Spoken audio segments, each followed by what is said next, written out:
കാലവർഷം കനത്തതോടെ ദേവികുളം താലൂക്കിൽ ഇന്നും ശക്തമായ മഴ പെയ്തു. രാവിലെ മഴ മാറി നിന്നുവെങ്കിലും ഉച്ചയ്ക്ക് ശേഷം മഴ വീണ്ടും ശക്തി പ്രാപിച്ചു.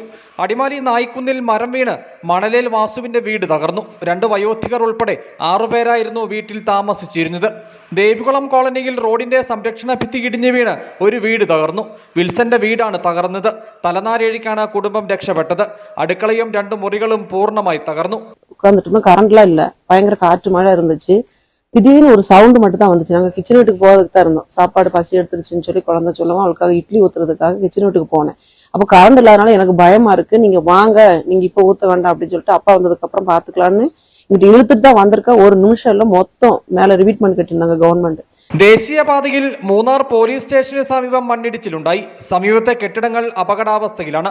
ജലനിരപ്പ് ഉയർന്നതോടെ 3 അണക്കെട്ടുകൾ തുറന്നു. കല്ലാറുകുട്ടി, പാമ്പള, ഹെഡ് വർക്ക്സ് അണക്കെട്ടുകളാണ് തുറന്നത്. ദേവിയാർ പുഴയിലും മുതിരപ്പുഴയിലും നല്ലതണ്ണിയാറ്റിലും ജലനിരപ്പ് ഉയർന്നു. അടിമാലി മേഖലയിൽ ദേശീയപാത നിർമ്മാണം നടക്കുന്ന ഭാഗത്ത് നിന്നിരുന്ന മരം കടപുഴകി നിലം പതിച്ചു.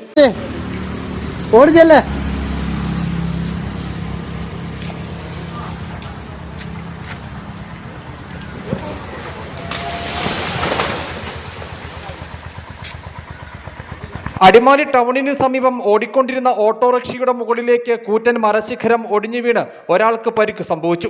വാളറ കാവേരിപ്പടിയിൽ നിർത്തിയിട്ടിരുന്ന സ്കൂൾ ബസിന് മുകളിലേക്ക് മുളങ്കൂട്ടം ഒടിഞ്ഞു വീണു. മാങ്കുളം ഗ്രാമപഞ്ചായത്തിലെ നെല്ലിപ്പടി 6 മൈൽ റോഡിൽ മരം കടപുഴകി വീണ് ഗതാഗതം തടസ്സപ്പെട്ടു. അടിമാലി കുമളി ദേശീയപാതയിലും കൊച്ചി ധനുഷ്കോടി ദേശീയപാതയിലും പലയിടങ്ങളിലായി നേരിയ തോതിലുള്ള മണ്ണിടിച്ചിലുണ്ടായി. ഇന്നലെ വൈകുന്നേരം മണ്ണിടിച്ചിലുണ്ടായി വീട്ടമ്മ മരണപ്പെട്ട മൂന്നാർ ലക്ഷം കോളനിയിൽ ദേശീയ ദുരന്ത നിവാരണ സേന പരിശോധന നടത്തി. മണ്ണിടിച്ചിൽ സാധ്യതയുള്ള മൂന്നാറിലെ വിവിധ മേഖലകളിൽ നിന്നും കുടുംബങ്ങളെ ക്യാമ്പുകളിലേക്ക് മാറ്റി പാർപ്പിച്ചിട്ടുണ്ട്.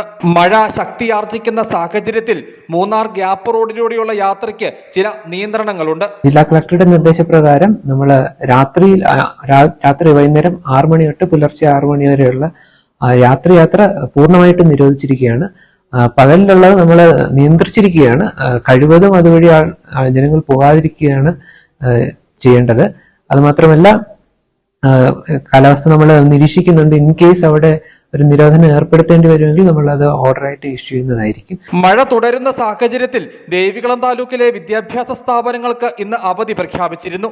മഴയും മണ്ണിടിച്ചിലും നിലനിൽക്കുന്ന സാഹചര്യത്തിൽ ജില്ലയിലെ ഖനന പ്രവർത്തനങ്ങളും മണ്ണെടുപ്പും ജില്ലാ ഭരണകൂടം നിരോധിച്ചു.